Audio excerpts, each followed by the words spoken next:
Job లేక ఇబ్బంది పడుతున్నారా? అయితే మెడికల్ కోడింగ్ మీకు మంచి ఆప్షన్. వెంటనే కాల్ చేసి కోర్సులో జాయిన్ అవ్వండి.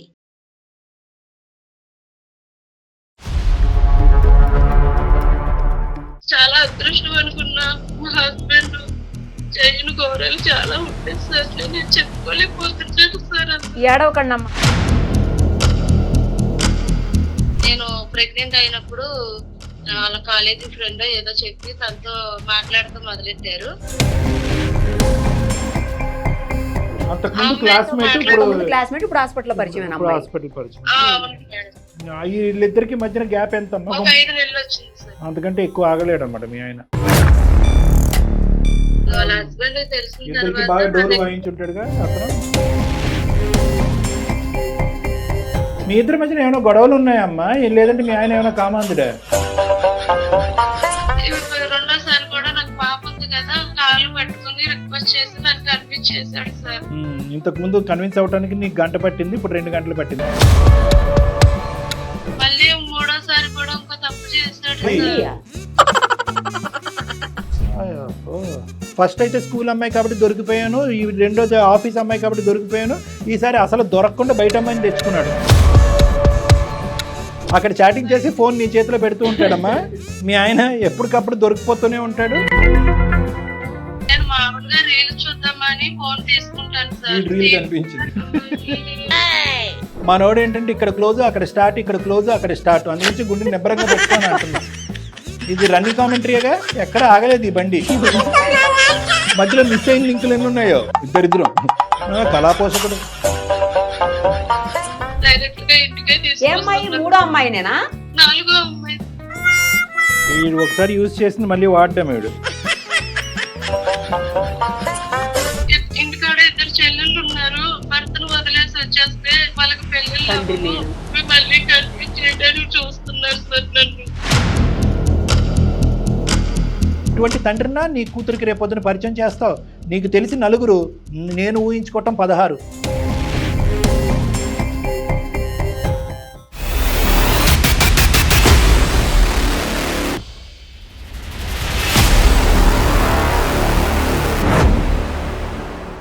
సుమన్ టీవీ అందమైన జీవితం కార్యక్రమానికి స్వాగతం. ప్రస్తుతం మనతో పాటు ఉన్నారు ప్రముఖ సైక్రటిస్ట్ డాక్టర్ కళ్యాణ్ చక్రవర్తి గారు. డాక్టర్ గారు నమస్తే. నమస్తే మేడం. ఈరోజు ఇప్పుడు మనం చూడబోయే ఇష్యూ ఏంటంటే, ఒక భార్య నమ్మకం, నిజంగా చెప్పాలంటే భార్యాభర్తల మధ్య ఉండాల్సిన నమ్మకం, ఆ నమ్మకం కోల్పోయిన తర్వాత ఉండాలా, వెళ్ళిపోవాలా, విడిపోవాలా అర్థం కాని పరిస్థితి. విడిపోదాము అంటే పేగుబంధం అడ్డు వస్తుంది, మళ్ళీ పిల్లోడో ఎవరో ఉంటారు, అది అడ్డు వస్తుంటుంది. అలాంటి దారుణమైనటువంటి పరిస్థితుల్లో ఒక మహిళ మనకి కాంటాక్ట్ చేశారు. ఆమెతో మాట్లాడదాం, ఆమె సమస్య ఏంటో విందాం. తప్పకుండా, షూర్. సరే, అమ్మాయి పేరు సౌజన్య మేడం.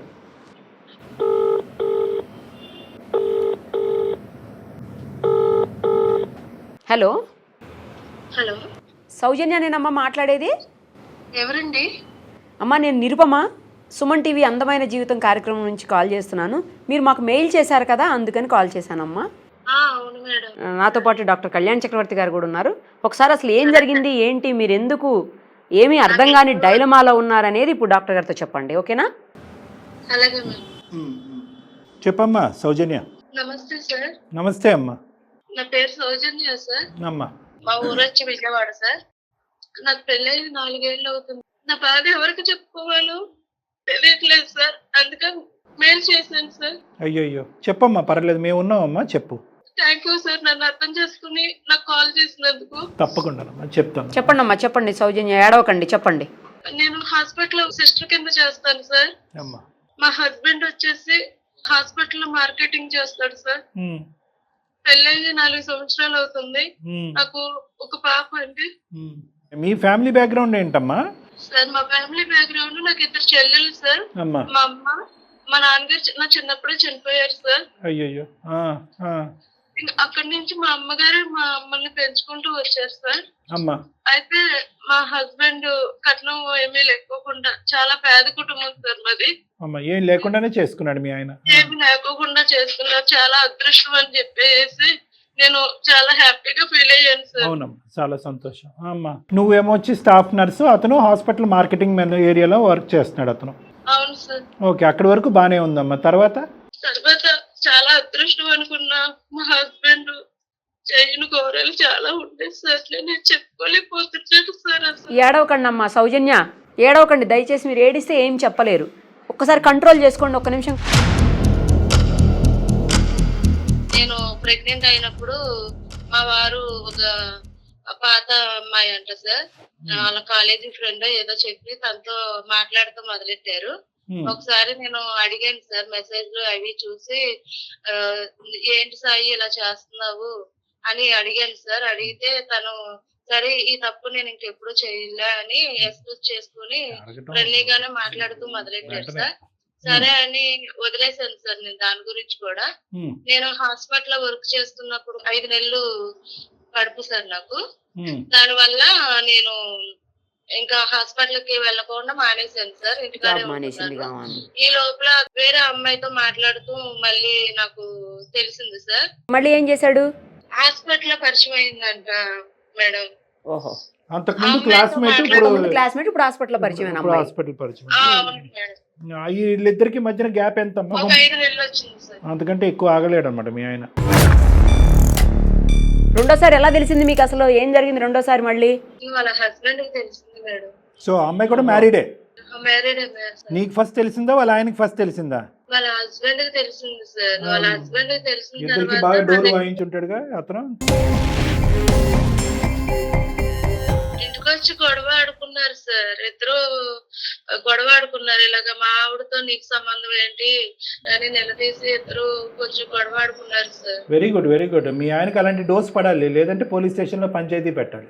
అందుకే మరి మళ్ళీ నాకేం సంబంధం లేదు మళ్ళీ.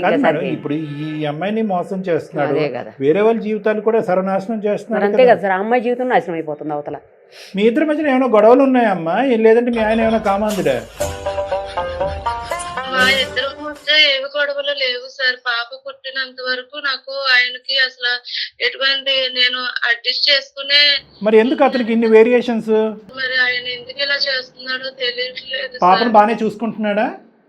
పాపను కూడా బాగానే చూసుకుంటాడు సార్. సో వాళ్ళ ఇంటికి వచ్చి గొడవాడి 4 మొట్టుకెళ్ళి మొట్టారా నెత్తి మీద?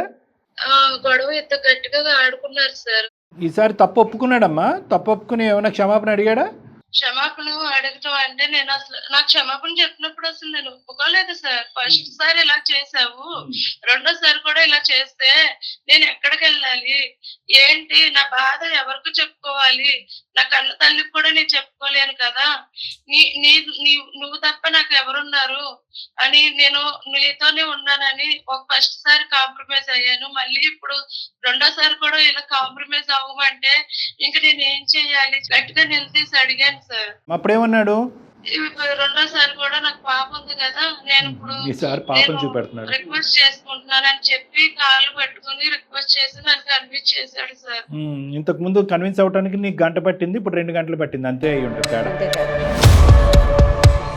ఇప్పుడు ఏ సంఘటనకి ఆ సంఘటన ఎక్కడికక్కడ అడ్డంగా దొరికిన తర్వాత క్షమాపణలు ఆడటం, కాళ్ళ మీద పట్టడం కాదు, అసలు ఎందుకు వెళ్తున్నాడు అనేటటువంటిది ప్రధానంగా. ఇప్పుడు ఇక్కడ ఏమైనా దొరకట్లేదా, ఇక్కడ అందట్లేదా, ఇక్కడ ఇవ్వట్లేదా, వాట్ ఈజ్ హ్యాపెనింగ్ హియర్? ఒకటి గత స్నేహితురాలు, మళ్ళీ పాత జ్ఞాపకాలు ఏదో వచ్చినాయి, కట్ చేశాడు. ఏకంగా అతనికి తిండి పెట్టేటటువంటి ఆఫీసులోనే ఇలాంటి అక్రమ వేషాలు వేస్తూ ఉంటే కనుక అటువైపు వాళ్ళు పరుగు పోతుంది, వాళ్ళు భార్యాభర్తల మధ్య వాళ్ళ జీవితం నాశనం అవుతుంది, నీ జీవితం నాశనం అవుతుంది. దానికి మించింది ఏంటి? పరుగు పోతుంది. పరువు, నీకు బిడ్డ ఉన్నది, పరువు పోయే పరిస్థితి. నువ్వు ఇక్కడైనా కూడా నేను అడిగేది ఏంటంటే, ఎక్కడికక్కడ కన్విన్స్ చేశాడు మంచోడు దేవుడు అంటాం కాకుండాని నీ మనసు కరిగిపోవటం అనేది పక్కన పెడితే కనుక రేపొద్దున ఇది ఇంకోసారి జరగడానికి ఇంకో అవకాశం ఉందేమో, ఛాన్స్ ఉందేమో అని చెప్పి మీ అమ్మ నాన్నలకో వాళ్ళ అమ్మ నాన్నలకో ఎవరికో ఒకరిని కూర్చోపెట్టి కొద్దిగా ఎక్స్ట్రా గడ్డి పెడితే బాగుంటుంది కదమ్మా అతనికి. అది కూడా అయ్యింది సార్, ఆ పంచాయతీ కూడా జరిగింది సార్. ఓకే, ఇది రెండోసారి చేశాడు కదా సార్. ఈ రెండోసారి కూడా నేను కాంప్రమైజ్ అయ్యాను సార్. అయిన తర్వాత కొంచెం మంచిగానే మాట్లాడి మంచిగానే ఉన్నాడు సార్. మళ్ళీ మూడోసారి కూడా ఇంకో తప్పు చేశాడు సార్. అమ్మ వీడికి వెనతో పెట్టిన విద్యలా ఉందమ్మా. ఇప్పుడు మూడోసారి ఎంత గ్యాప్ ఉందమ్మా? ఒక 3 సంవత్సరాల తర్వాత, 2 సంవత్సరాల తర్వాత ఎంత గ్యాప్ ఈసారి? మాకు పెళ్ళయ్యే 4 సంవత్సరాలు అవుతుంది సార్. ఇది కూడా రీసెంట్ అయితే రీసెంట్ గానే జరిగింది సార్. ఇది రీసెంట్ గానే జరిగింది, మూడోది. అప్పుడే పంచాయతీ అంటుంది కదా ఆమె, తల్లిదండ్రుల దగ్గర పంచాయతీ మూడోసారి పంచాయతీ, అందుకే అన్నదామా. ఈ మూడో వ్యక్తి ఎవరు? ఈ అమ్మాయి బయట అమ్మాయి సార్. ఫస్ట్ అయితే స్కూల్ అమ్మాయి కాబట్టి దొరికిపోయాను, ఈ రెండోది ఆఫీస్ అమ్మాయి కాబట్టి దొరికిపోయాను, ఈసారి అసలు దొరకకుండా బయట అమ్మాయిని తెచ్చుకున్నాడు. అంతే సార్. ఈ అమ్మాయిని ఎలా దొరకబట్టావు? ఈ అమ్మాయిని మళ్ళీ చాటింగ్ ఫోన్లు చేస్తూ అక్కడ చాటింగ్ చేసి ఫోన్ నీ చేతిలో పెడుతూ ఉంటాడమ్మా. మీ ఆయన ఎప్పటికప్పుడు దొరికిపోతూనే ఉంటాడు. నీకు ఇదే పని, పాపం చూసుకోవటం కంటే అతను ఫోన్ చాటింగ్ చూడటమే నీకు ఎక్కువైపోయింది. కాదు సార్, నేను చెక్ చేయాలని చేయలేదు. నేను మామూలుగా రీల్స్ చూద్దామని ఫోన్ తీసుకుంటాను సార్. రీల్ కనిపించింది. ఆయన రాగానే ఫోన్ తీసుకుంటాను. ఆయన వాష్రూమ్ కి వెళ్ళినప్పుడు కాల్ వచ్చింది సార్ నాకు. ఆ కాల్ ఎవరిదానో లిఫ్ట్ చేస్తే అవతల ఎవరో అమ్మాయి వాయిస్ వచ్చింది సార్. అడిగావా ఎవరమ్మా నువ్వు అని?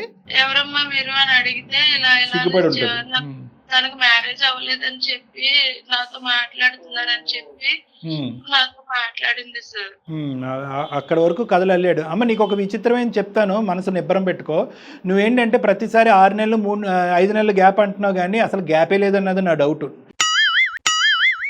ఎప్పుడు దొరికాడు నీకు అనే దాన్ని బట్టి నువ్వు టైం లైన్ చెప్తున్నావు, కానీ 5 నెలలు 6 నెలలు అనేది మనోడు ఏంటంటే ఇక్కడ క్లోజ్ అక్కడ స్టార్ట్, ఇక్కడ క్లోజ్ అక్కడ స్టార్ట్, అందుగురించి గుండె నిబ్బరంగా పెట్టుకొని అంటున్నా.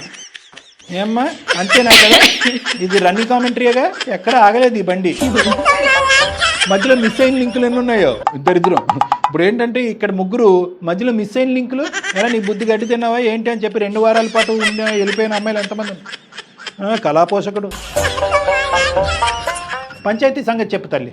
అమ్మకు ఫోన్ చేసి పెద్ద మనుషుల్లో పెట్టించండి సార్, ఇలా చేస్తున్నాడు అలా చేస్తున్నాడు అంటే నన్నే తప్పు పట్టాడు సార్. నేను ఏదో తప్పు చేస్తున్నానని చెప్పేసి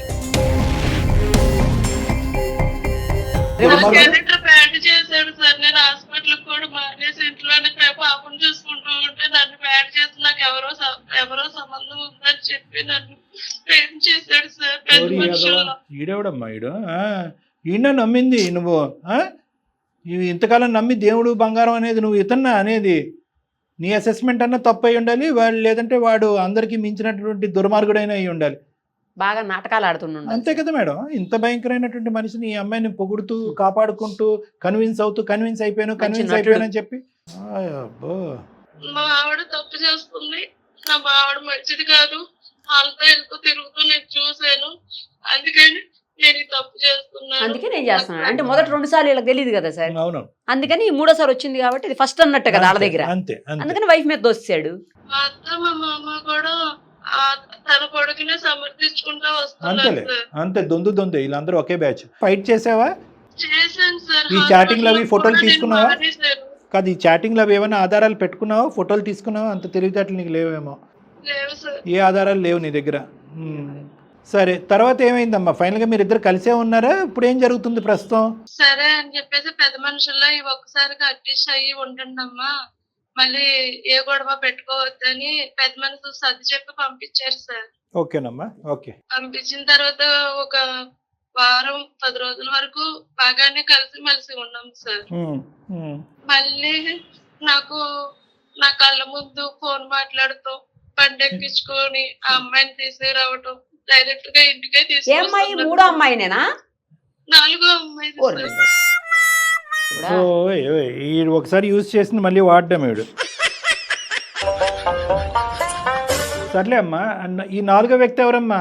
ఎవరో తెలియదు సార్, ఎక్కడి నుంచి వస్తుందో కూడా తెలియదు. నా ముందు వస్తుంది, నా ముందే డైరెక్ట్ గా ఫోన్ మాట్లాడుతున్నాడు, నా ముందే బండి ఎక్కించుకుని వెళ్తున్నాడు. నేను అడిగాను, ఏంటి ఇలా చేస్తున్నావు సాయి, ఎందుకు నన్ను ఇన్నిసార్లు మనశ్శాంతి లేకుండా చేస్తున్నావు, నాకు పాప ఉంది, పాపను కూడా చూడలేవా అని చెప్పి గట్టిగా నిలదీసి అడిగాను సార్. నేను మళ్ళీ కన్విన్స్ చేశాడమ్మా? లేదు సార్, ఉంటే ఉండు, పోతే పో, నీకు డైవర్స్ ఇచ్చేస్తాను. ఇది అసలు స్వరూపం వాడిది. చంపేశాడు, నీ క్యారెక్టర్ చంపాడు. ఇప్పుడు పాపకు డబ్బులు ఇస్తాను అని చెప్తున్నాడు సార్. ఆడికి ఇచ్చేది ఏంటి? నువ్వే ఆడికి ఎద్ది కానీ కొద్ది ముష్టి. ఏదైనా జబ్బులు వస్తాయి కదా, అంటురోగాలు వస్తాయి ఆడికి తొందరలోనే, అప్పుడు నువ్వే ఎద్ది కానీ కొద్ది ముష్టి. ఏమో ఆడి నీకు ఇచ్చేది డబ్బులు. ఏదో ఉన్నారు ఏదో. నువ్వు ఫినిష్ చేయ, తర్వాత నేను మాట్లాడతాను, నాకు చాలా కోపంగా ఉంది, నువ్వు ఫినిష్ చేసేసి. నీ మీద కదా, వాడి మీద. మా అమ్మగారు ఏమన్నారంటే, ఇప్పుడు నీకు ఇంటికాడ 2 చెల్లెళ్ళు ఉన్నారు, నువ్వు భర్తను వదిలేసి వచ్చేస్తే ఎలాగా, వాళ్ళకి పెళ్ళిళ్ళు అని చెప్పి మళ్ళీ కన్విన్స్ చేయడానికి చూస్తున్నారు సార్ నన్ను. మీ బలహీనత, మీ కుటుంబ బలహీనత వాడి బలం. సరే చెప్పమ్మా. ఇంకా పెద్ద మనుషుల్లో కూడా మళ్ళీ కన్విన్స్ చేసుకుంటున్నారు సార్. నాకు ఇప్పుడు ఏం చేయాలో ఏంటో నాకు ఏం అర్థం కావట్లేదు సార్. ఓ పక్క పిల్ల చెల్లెళ్ళు, ఇంకో పక్క వీడియో డైవర్స్ తీసుకుని వెళ్ళిపోతే చెల్లెలు పెళ్ళిళ్ళు అవ్వవు అని చెప్పి నాకు వెనకాల బాగా నడిపిస్తున్నారు సార్.